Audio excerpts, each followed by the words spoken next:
Get out, you worthless wife who can't even do household chores. I sat on the floor, braided and belittled, while my mother-in-law glared at me. I've got Mauricio and my mom. We don't need you. You always look so miserable. You are just a parasite. My sister-in-law, who never lifts a finger around the house, said with utter disdain. Wait a minute, Morris, I began, but before I could finish, even my husband, Mauricio, looked down on me. My mom and sister are right. I don't need a wife who can't handle housework while working. Besides, I've got a young part-time girl who's much better. Pack your bags and leave, he said, standing by his words. All three of them began to berate me, calling me a failure over a wife. I clenched my fists, feeling exploited. How dare they? Just you wait. I'll make sure you all get what's coming to you, I thought angrily. But as I looked at the three of them without changing my expression, I said, Fine, I'll live. The downfall of the family that's been dumping everything on me begins now. My name is Eleanor. I'm 32, a working housewife. Most women work after marriage these days, and I continue to work at the company I joined after graduating college because I love my job. One morning, as I was busy getting ready for work, Mauricio spoke up. Hey, Eleanor, can you handle this? Tax season is coming up, he said, handing me a pile of receipts and invoices. Again? You should handle your own shop accounting, I replied. Mauricio looked away. You know I'm better at that stuff, so please. I married Mauricio 5 years ago. He used to work as a clerk at a restaurant that I occasionally stopped by. After several dates, we decided to get married. Now, Mauricio runs his dream cafe, but he leaves all the tedious tasks like procurement and accounting to me. As I headed for the door, my mother-in-law chimed in, Eleanor, I want Chinese food tonight. All right? Can you prepare the ingredients? No way. You can do it when you get back. Also, Vivian and the kids are coming this weekend. Make sure you prepare something they can eat. I replied, feeling the weight of their expectations pressing down on me. Reluctantly, I replied and left the house. When we got married, I had hoped to live just with Morris. However, he insisted that we live with his mother because he was worried about her living alone. So we moved into his spacious family home. My mother-in-law is terrible at housekeeping, and the place was a mess when we moved in. She lives on a pension and spends most of it on eating out because she doesn't want to cook. Marissa always says housework is a woman's job, so even though I work, I'm stuck doing all the chores for the whole family. On top of that, my sister-in-law, Vivian, who's moved out since getting married, often comes back home with her kids. When she's here, the workload increases. This morning, when I heard she's coming back this weekend, I thought, oh, not again. And then the dreaded weekend arrives. I'd love to relax on my weekends off from work, but instead, I have to entertain Vivian's kids and prepare meals. While I'm running around, Vivian drops a bombshell on me. Eleanor, by the way, I'm getting divorced and moving back here with the kids next month. Just so you know. What? Are you serious? Got a problem with that? She challenges. No, that must be tough for you. When are you moving back? I ask. As soon as I can, she replies. Initially taken aback, I reconsider. Vivian used to be a housewife, so she'll probably help around the house. That should lighten my load a bit. Though we're not particularly close, I look forward to having less work and go about my days. But I soon realized my optimism proved misplaced. Vivian, like her mother, does absolutely nothing.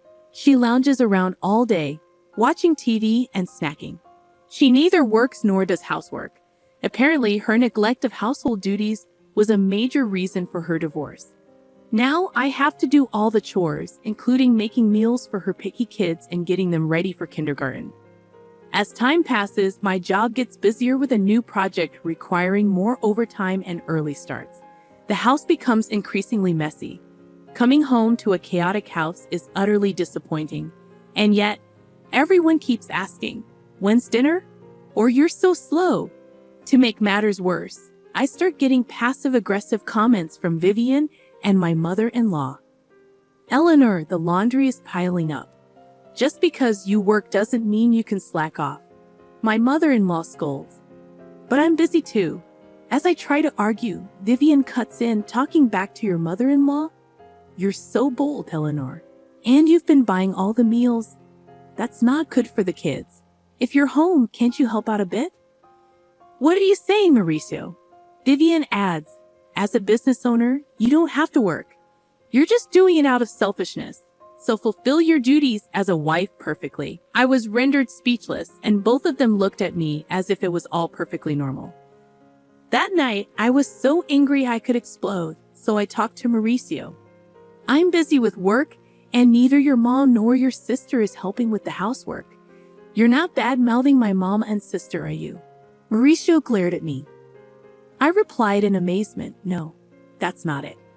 But I can't handle all the housework by myself. If you could help me a little. I'm busy running a business. You might not understand because you have an easy office job, but running a business is hard. Besides, housework is a wife's job, isn't it? Don't expect me to do it, he retorted, then went to sleep, leaving me to stew in my thoughts. But then an idea came to me. I quickly grabbed my phone and made some online purchases before going to sleep. A few days later, a bunch of new appliances arrived.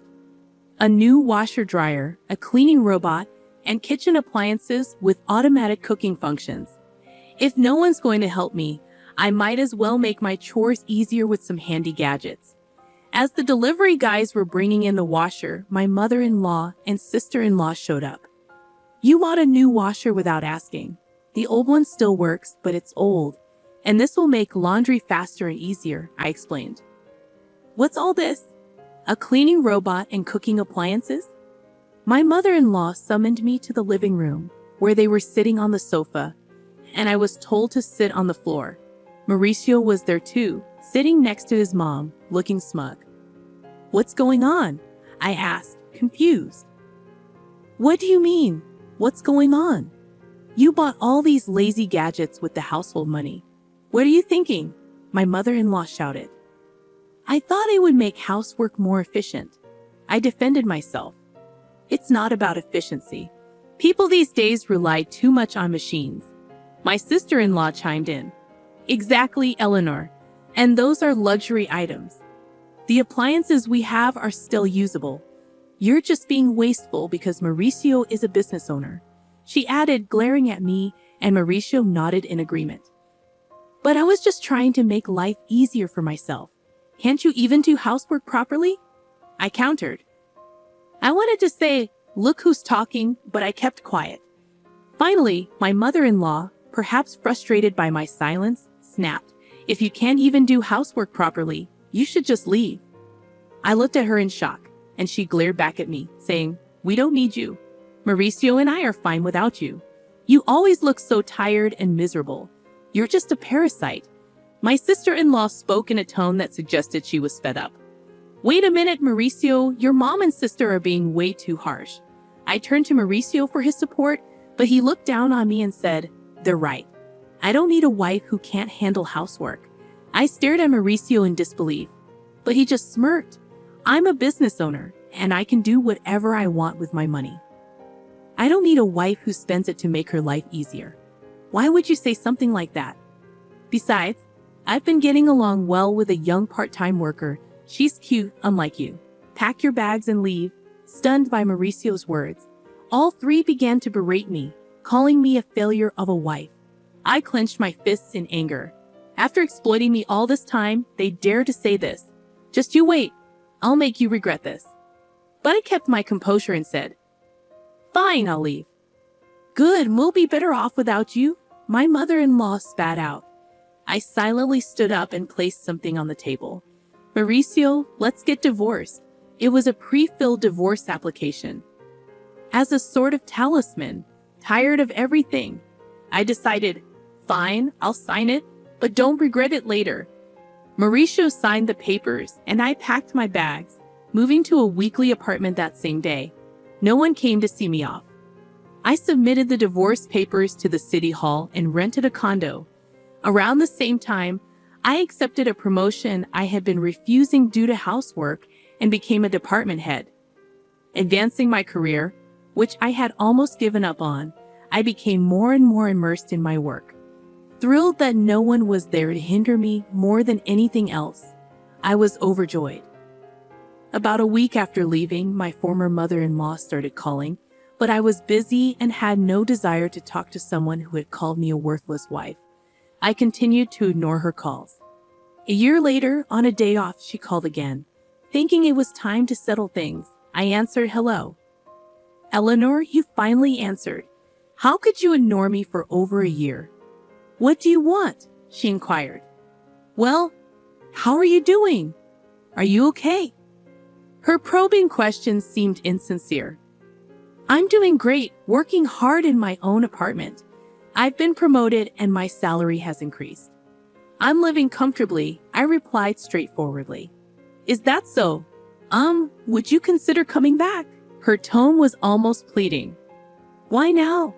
I asked, shivering. "We're in trouble. We're running out of money." I couldn't help but smirk as I responded, "Oh, Mauricio's shop isn't even making an $11,000 profit, huh? And neither you nor your daughter work, so that makes sense." "Eleanor, you knew?" she asked incredulously. Yes, I knew. Mauricio's cafe was only making about $800 a month in profit. I was the one handling the finances, so of course I knew. Mauricio, who acted like a big-shot business owner, but didn't do any proper management or customer service, probably had no idea. Of course I knew. I was the one doing all the accounting and inventory, I explained. "Why didn't you say something?" she questioned. "I had no idea you were a manager at a big company and contributing so much to our living expenses," I replied. "Yes, I was putting in over $3,000 a month. That's how everyone was able to live. I had been supplementing the family income with my own salary because I knew Mauricio's shop wasn't making much. Mauricio probably realized he couldn't make ends meet without my income only after I left. Please, Eleanor, come back. By the way, what happened to Mauricio's shop?" she asked, ignoring my former mother-in-law's plea. "Mauricio's shop is going under next month. Even the part-time girl left him. That figures with such sloppy management. He can't keep a business running, and he's too proud to do what needs to be done. No woman would want to be with a man like that." I chuckled, and my former mother-in-law was at a loss for words. "Can we wrap this up? I'm busy," I said, hurriedly continuing. "Also, the house has been a mess since you left." According to her, the house was in chaos because no one was doing any housework. The house was cluttered, no one was cooking, so they had to buy food, and they couldn't even afford a new washing machine. "It would have been nice if you left those appliances," my ex-mother-in-law said. "What are you talking about? When those lazy appliances? And what's wrong with taking things that I pay for?" I retorted, regretting my outburst. But I never thought the house would become like this just because no one was doing their part. Getting a bit irritated, I asked, "Isn't it strange that 3 adults can't manage the housework? What are your daughter and Mauricio doing?" She lowered her voice. "Well, Mauricio is sulking at home all day, doing nothing since he found out his shop isn't making any money. Really, he said he could do whatever he wanted with his money because he's a business owner. And Vivian won't work, no matter how much I tell her. She doesn't do housework, and she even asks me for pocket money for herself and her kids. My pension is running out." "Really? Your daughter told me she didn't need me because she had you," I said coldly. My former mother-in-law tried to butter me up again. "Please, Eleanor, my pension isn't enough for the 3 of us anymore. I have no intention of going back to that house. Your children are quite the parasites, aren't they?" She was speechless. As I was about to hang up, she continued, "Eleanor, we'll change our ways. Please come back. Let's all live happily together again, okay? Live happily with a worthless wife." I cut her off, saying, "We are family. Help us. We can't even pay the property taxes anymore. We'll have to sell the house. I have neither the obligation nor the desire to help you figure it out yourselves. Goodbye from your worthless wife." Ignoring her ongoing wails, I hung up and blocked her number, sipping my coffee in my clean apartment. I chuckled. 3 months later, I happened to pass by Mauricio's cafe. It had become a vacant storefront. It seemed he really had gone out of business. Even their family home was listed as sold. According to a former neighbor, I ran into the three of them who had sold the house and fled, now living in a cramped apartment nearby. They were a constant neighborhood nuisance, always fighting and even sticking up the place. Complaints were piling up. All they had to do was work hard and take care of their home without relying on others. But they didn't, which was so like them. I looked at their former home with detached eyes and walked away. Since then, I've been focusing on my work. Recently, a sincere and hardworking colleague confessed his feelings for me, saying, "I love how dedicated you are to your work. We are dating with the intention of getting married. I don't think my next marriage is too far off, and this time I'm looking forward to grabbing hold of happiness."